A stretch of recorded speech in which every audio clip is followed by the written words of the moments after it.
उत्तराखंड की कथित विकसित राजधानी देहरादून में कैसे है सरकारी स्कूलों के हाल। मनरेगा के अलावा राज्य में ग्रामीणों के पास रोजगार के और कौन से विकल्प मौजूद हैं। अच्छी स्वास्थ्य सुविधा के लिए आंदोलन कर रहे ग्रामीण कैसे खुद ही आ गए रेफरल सिस्टम के लपेटे में। सर्किल रेट बढ़ने की खबरों के साथ कैसे शुरू होता है भूमाफियाओं का खेल, और चार धाम के नए आंकड़े सरकार की उपलब्धि हैं या राज्य के लिए एक नई चुनौती। नमस्कार, मेरा नाम है गिरीश और इस हफ्ते वीकली खबर बात में समझने की कोशिश करते हैं इन सारे सवालों के जवाब। स्क्रीन पर आप जो वीडियो देख रहे हैं वो उत्तराखंड की राजधानी देहरादून के एक सरकारी स्कूल का है। ये स्कूल राजकीय प्राथमिक विद्यालय बंजारावाला है, जिसमें करीब 200 बच्चे पढ़ते हैं। बच्चे घर से स्कूल पढ़ने जाते हैं और स्कूल उन्हें गड्ढे भरने के लिए तसला और बेलचा पकड़ा देता है। सोशल मीडिया में वीडियो वायरल होता है, जिसके बाद शिक्षा विभाग स्कूल की प्रिंसिपल को निलंबित कर देता है और मामले की जांच की बात कही जाती है। ठीक इसी तरह कुछ दिन पहले चमोली के एक स्कूल का भी वीडियो वायरल हुआ था, जहां प्राथमिक विद्यालय जूनीधार में गुरुजी बच्चों को गाड़ी धोने का प्रैक्टिकल करवा रहे थे। वैसे पलायन निवारण आयोग की एक रिपोर्ट कहती है कि उत्तराखंड के करीब 1000 प्राथमिक स्कूलों में एक भी शिक्षक नहीं है, और जहां है उनके हाल आप वीडियो में देख ही रहे हैं। वीडियो देखकर तो लगता है कि जो बदहाल शिक्षा व्यवस्था उत्तराखंड में पलायन का एक मुख्य कारण मानी जाती है, उसकी तस्वीर देहरादून से चमोली तक लगभग एक जैसी है। वैसे उत्तराखंड की बदहाल शिक्षा व्यवस्था पर आप और हम ही नहीं, बल्कि पलायन निवारण के लिए बना आयोग तक रोना रो चुका है। पलायन निवारण आयोग की एक हालिया रिपोर्ट मानती है कि उत्तराखंड में करीब 15% लोगों के पलायन का कारण अच्छी शिक्षा सुविधा का अभाव है। रिपोर्ट मानती है कि राज्य में रोजगार की कमी पलायन का सबसे बड़ा कारण है और करीब 50% लोगों के पलायन का कारण रोजगार की कमी है। अगर हम ये देखने की कोशिश करें कि उत्तराखंड की ग्राम पंचायतों में रह रही आबादी के पास कितना रोजगार है या किस हिस्से पर रोजगार है, तो 75% मजदूरी और किसानी से अपना पेट भर रहे हैं।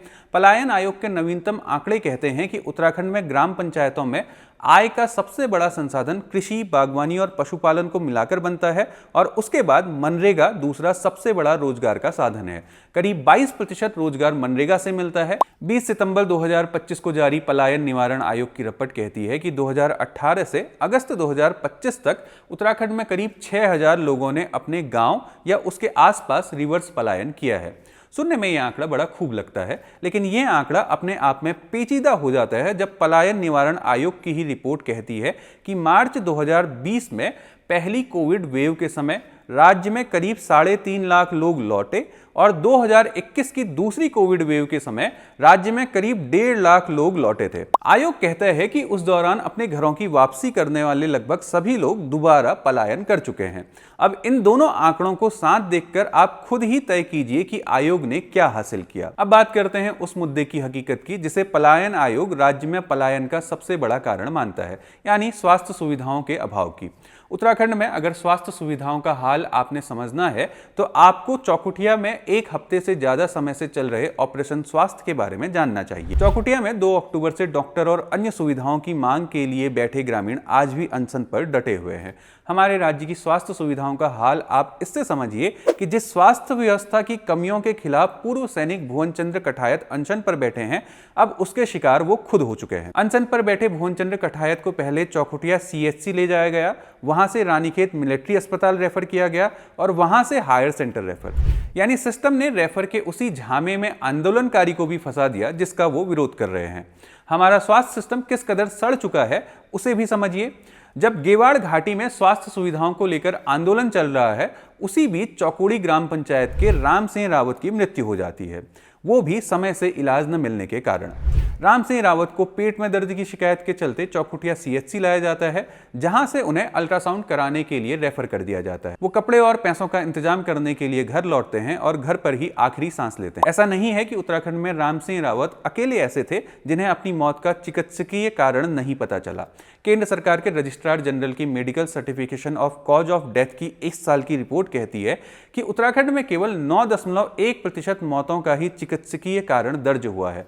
मौत का चिकित्सकीय आंकड़ा बताने के मामले में 36 राज्य व केंद्र शासित प्रदेशों में उत्तराखंड 34वें नंबर पर है। उसके पीछे बिहार और नागालैंड है। क्या ऐसी बदहाल स्वास्थ्य व्यवस्था के विरोध में नारेबाजी और आंदोलन करने वालों के लिए भी भाजपा अध्यक्ष महेंद्र भट्ट औकात याद दिलाने जैसी बातें कहेंगे? क्या आप यकीन करेंगे कि भाजपा अध्यक्ष सड़क पर विरोध करने वालों के लिए कह रहे हैं लोकतंत्र में केवल नारे लगाना और एक प्रकार से केवल विरोध प्रदर्शन करके सरकार को अनावश्यक रूप से या मिथ्या रूप से बदनाम करने का जो षड्यंत्र होता है?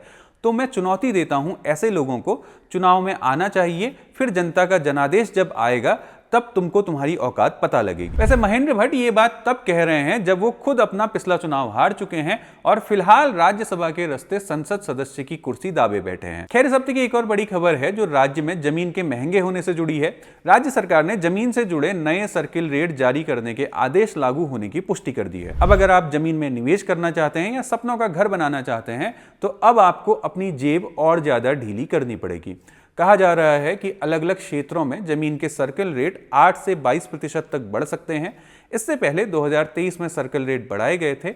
इस साल जनवरी के महीने से खबर थी कि सर्कल रेट बढ़ाए जाएंगे। ये फैसला पहले पंचायत चुनाव की वजह से और फिर आपदा की वजह से रोका गया था, जिसे लागू करने की पुष्टि अब वित्त सचिव दिलीप जावलकर ने कर दी है। सर्कल रेट सरकार द्वारा निर्धारित वह न्यूनतम मूल्य है जिस पर जमीन की रजिस्ट्री होनी चाहिए। वैसे सरकारी मशीनरी और भूमाफिया के जबरदस्त गठजोड़ की वजह से आम आदमी जमीन खरीदने और बेचने दोनों ही मामलों में नुकसान उठाता है। ये गठजोड़ वो ताकत है जो जमीन खरीदने में भी फायदा कमाती है और बेचने में भी। इसलिए उत्तराखंड में आपको इंजीनियर, डॉक्टर या अन्य पेशेवर दिखें या न दिखें, प्रॉपर्टी डीलर और नेता पर्याप्त मात्रा में दिख जाते हैं।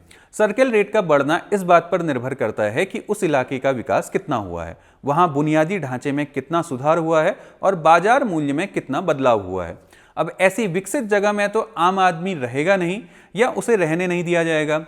उत्तराखंड में 2023 के संशोधन के मुताबिक सबसे ज्यादा सर्कल रेट नैनीताल के अपर माल रोड पर है। यहाँ सरकार ने जमीन का भाव 1 लाख रुपए प्रति वर्ग मीटर तय किया है। यही हाल हल्द्वानी की नैनीताल रोड और देहरादून की राजपुर रोड का है।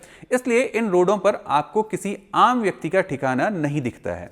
यहाँ आपको दिखेंगे बड़े बड़े होटल, मॉल, शोरूम आदि, जबकि एक वक्त ये जमीनें हम जैसे ही आम लोगों की हुआ करती थी। इसके अलावा राज्य बनने के बाद उत्तराखंड में पर्यटन, रियल एस्टेट और बुनियादी ढांचा परियोजनाओं में तेजी आई। इससे जमीन की मांग बढ़ी, खासकर ग्रामीण क्षेत्रों में लोग अपनी जमीन बेचने को मजबूर हुए, लेकिन इसका फायदा भी आम लोगों को नहीं पहुंचा। जमीन बेचकर भी हमारे हिस्से चौकीदारी ही आई। भूमाफियाओं ने इस स्थिति का खूब फायदा उठाया और सस्ते दामों में जमीनें खरीदी और ऊंची कीमतों पर उन्हें बेचा। क्योंकि जिन नए क्षेत्रों को डेवलप किया जाना होता है वहां भी ये गठजोड़ जब सारी जमीनें खरीद लेता है उसके बाद ही काम शुरू होता है। कुमाऊं से लेकर गढ़वाल तक इसके कई उदाहरण हैं। यही वजह है कि गैरसैंण में राजधानी या हल्द्वानी में गौलापार में हाईकोर्ट पहुंचा हो या न पहुंचा हो, जमीनों के रेट जरूर आसमान पहुंच गए हैं। अधिकांश जमीनें भूमाफिया या उद्योगपतियों ने पहले ही सस्ते दाम में लपेट ली हैं। इसलिए सर्किल रेट आम आदमी के लिए तब तक मायने नहीं रखता जब तक ये सिंडिकेट नहीं टूटता। इधर इस सीजन चारधाम यात्रा के लिए रजिस्ट्रेशन करने वाले श्रद्धालुओं की संख्या 57 लाख पहुंच चुकी है। अभी तक चारों धामों में दर्शन करने वाले भक्तों का आंकड़ा 47,76,049 के पार पहुंच चुका है। प्रशासन का अनुमान है कि यात्रा समाप्त होते होते ये संख्या 50 लाख का आंकड़ा पार कर जाएगी। सरकारी आंकड़े बताते हैं कि केदारनाथ में अब तक 16,56,000 से ज़्यादा यात्रियों ने दर्शन किए हैं। ये संख्या 2024 में करीब 16,52,000 थी। बद्रीनाथ में लगभग 14,53,000 श्रद्धालु दर्शन के लिए इस साल पहुंच चुके हैं, जबकि पिछले साल ये संख्या 14,35,000 थी। गंगोत्री और यमुनोत्री में इस वर्ष श्रद्धालुओं की संख्या कम रही है। गंगोत्री में 7,35,000 तो यमुनोत्री में 6,32,000 भक्तों ने दर्शन किए हैं। दीपावली के कुछ दिन बाद चारों धामों के कपाट बंद हो जाते हैं। ये माना जाता है कि ये सीजन का औपचारिक समापन होता है। इस साल बेहद डरावने मानसून के बावजूद श्रद्धालुओं की ये संख्या इन धामों के प्रति उनकी अडिग आस्था तो दिखाती है, साथ में ये कहीं न कहीं उत्तराखंड के लोगों और सरकार पर श्रद्धालुओं के विश्वास को भी दिखाती है। सरकार भले ही इस नंबर को अपनी उपलब्धि के तौर पर दिखाए, लेकिन असल सवाल जस के तस अब भी बने हुए हैं।